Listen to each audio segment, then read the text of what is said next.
का युवा जो है आज इस अग्निपथ के खिलाफ, अग्निवीर के खिलाफ प्रदर्शन कर रहा है, जगह जगह रास्ते बंद कर रहा है।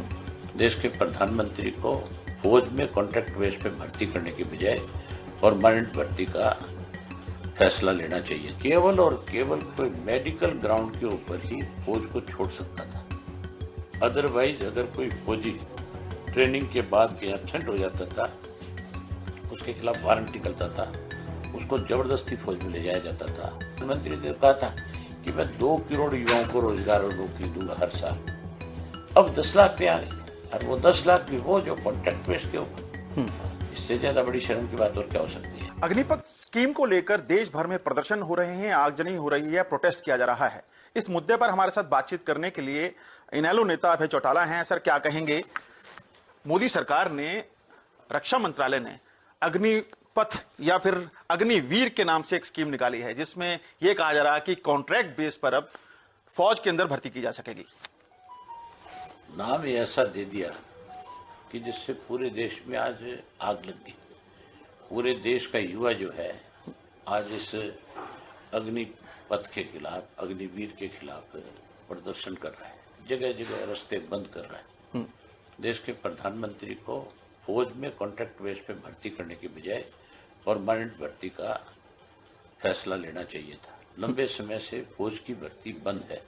एक तरफ तो आप कहते हो कि हम अपनी देश की फौज को बहुत समृद्ध बनाना चाहते हैं, बहुत सुदृढ़ बनाना चाहते हैं, बहुत ताकतवर बनाना चाहते हैं। दूसरी तरफ आपने भर्ती बंद कर दी। जब इतना बड़ा बजट रक्षा पे खर्च किया जा रहा है तो फिर नई भर्तियां होनी चाहिए और भर्ती परमानेंट होनी चाहिए। पहले तो फौज के अंदर ये होता था कि जो कोई व्यक्ति फौज में भर्ती होता था, केवल और केवल कोई मेडिकल ग्राउंड के ऊपर ही फौज को छोड़ सकता था। अदरवाइज अगर कोई फौजी ट्रेनिंग के बाद के एब्सेंट हो जाता था, उसके खिलाफ वारंट निकलता था, उसको जबरदस्ती फौज में ले जाया जाता था, और उससे पूरे जो उसकी रिटायरमेंट एज थी 17 या 20 साल, तब तक उससे काम लिया जाता था, उसके खिलाफ एक्शन होता था। आज आप 4 साल में 1 साल ट्रेनिंग कराओगे और 3 साल की नौकरी करवा करके उसको रिटायर कर दोगे। क्या ये युवाओं के साथ खिलवाड़ नहीं है? वो कहाँ जाएंगे उसके बाद? कहाँ उनको जॉब मिलेगी? कौन उनको लेगा? क्या फिर वो प्राइवेट फैक्ट्रियों में, प्राइवेट लोगों के पास या प्राइवेट एजेंसियों के पास धक्के खाते फिर? नहीं चौटाला साहब, लेकिन यूपी सरकार ने कहा है और हरियाणा सरकार ने कहा है कि 4 साल के बाद नौकरी का प्रबंध वो करेंगे। वो कैसे करेंगे? अगर उनके पास इतना ही प्रबंध है तो आज हरियाणा जो है बेरोजगारी में नंबर 1 पे है। प्रबंध कर दे हमारा मुख्यमंत्री, युवाओं के लिए रोजगार निकाल दे।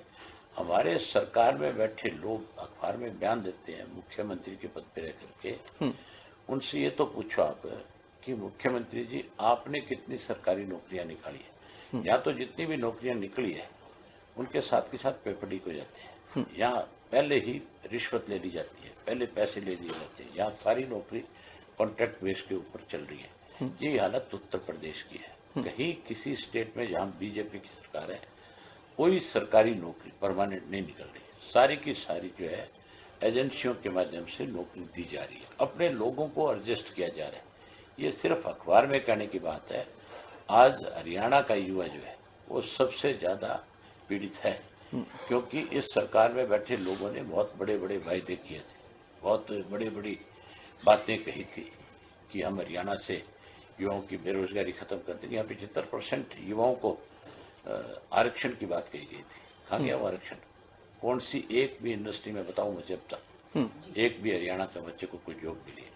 ये जो फौज की भर्ती की बात करते हैं, फौज के अंदर भी क्या कॉन्ट्रैक्ट बेस पे भर्ती करोगे? अगर वहाँ कॉन्ट्रैक्ट बेस पे वहाँ भर्ती होने लगी तो फिर देश कहाँ चला जाएगा? क्या सुरक्षित मानते हैं कॉन्ट्रैक्ट बेस की भर्ती जो फौज जैसे प्रतिष्ठित सिस्टम में? मैं कहता हूँ कि परमानेंट जॉब निकले और परमानेंट जॉब दे करके युवाओं के अंदर सरकार के प्रति एक भावना पैदा की जाए। हमारे देश के प्रधानमंत्री ने कहा था कि मैं 2 करोड़ युवाओं को रोजगार और नौकरी दूंगा हर साल। अब 10 लाख पे आ गए, और वो 10 लाख भी वो जो कॉन्ट्रैक्ट बेस के ऊपर। इससे ज्यादा बड़ी शर्म की बात और क्या हो सकती है? हमारी कोई भी फोर्स जो है आज पिछले बीजेपी की सरकार बनने के बाद सुनसान पड़ी है, किसी में भी कोई भर्ती नहीं हुई है। के अंदर सरकार की अनेक ऐसी नौकरियां हैं जिनमें आज तक कहीं कोई एक लड़के को रोजगार नहीं मिला है। इससे बड़ा खिलवाड़ और आप युवाओं के साथ क्या करोगे? जितना आप युवाओं को छेड़ोगे उतना ही आपको उसका खामियाजा भुगतना पड़ेगा। मैं तो अपने देश के प्रधानमंत्री जी से निवेदन करता हूँ, अपील करता हूँ आपके माध्यम से कि वो तुरंत अपनी इस बात के ऊपर फिर से पुनर्विचार करे और इसको वापस ले और वापस लेकर के युवाओं में विश्वास पैदा करे कि मैंने जो वायदा आपसे किया था 2 करोड़ का, मैं उस वायदे को पूरा करूंगा और फौज के अंदर जल्दी पूरे देश के अंदर भर्ती का सिलसिला शुरू करेंगे ताकि हमारी फौज और ज्यादा मजबूत हो, हमारे युवा और ज्यादा इस देश की रक्षा करने में अपनी जिम्मेवारी निभा सके। चौटाला साहब, कल तक तो बिहार में थी ये आगजनी, लेकिन आज हरियाणा के पलवल में भी हुआ है, रेवाड़ी में भी हुआ है और सुबह 9 बजे से दिल्ली जयपुर एक्सप्रेस हाईवे को जाम किया हुआ है। जिला प्रशासन की तमाम समझाने की कोशिशें नाकाम रही हैं। क्या कुछ लगता है, क्योंकि हरियाणा की पृष्ठभूमि ऐसी है कि सर्वाधिक फौज में भर्ती होने के लिए, चाहे सघन हरियाणा की बात करूं या फिर दक्षिण हरियाणा की बात करूं, तमाम लोग फौज में भर्ती होते हैं। सपना संजोए थे कि 3 साल से जब भर्ती नहीं हुई है, मोदी सरकार जल्द ही इन भर्तियों को खोलेगी, लेकिन 4 साल की कॉन्ट्रैक्ट ये भर्ती जो खोली गई है, कैसे मानते हैं इसको आप देश के लिए? ये केवल ये 4-5 जगह पे नहीं है, पूरे हरियाणा प्रदेश में आज इस बात को लेकर के विरोध है, पूरे देश में विरोध है। पूरे देश का युवा इस बात से आज कहीं अपने आप को असहाय महसूस कर रहा है, इसलिए आज सड़कों के ऊपर है। और खास करके हरियाणा में युवा इसलिए ज्यादा आज प्रवोक है कि हरियाणा में सबसे ज्यादा बड़ी बेरोजगारी है, हरियाणा नंबर 1 पे है।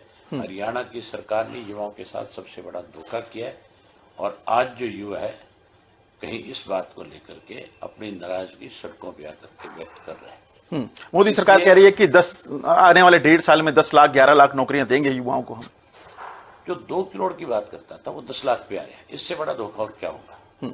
और वो भी कॉन्ट्रैक्ट बेस पे। फौज कॉन्ट्रैक्ट बेस से नहीं चल सकती। फौज में तो परमानेंट लोगों की भर्ती हो और उन पे विश्वास और भरोसा, तभी फौज आगे बढ़ती है, तभी देश मजबूत होता है। शुक्रिया।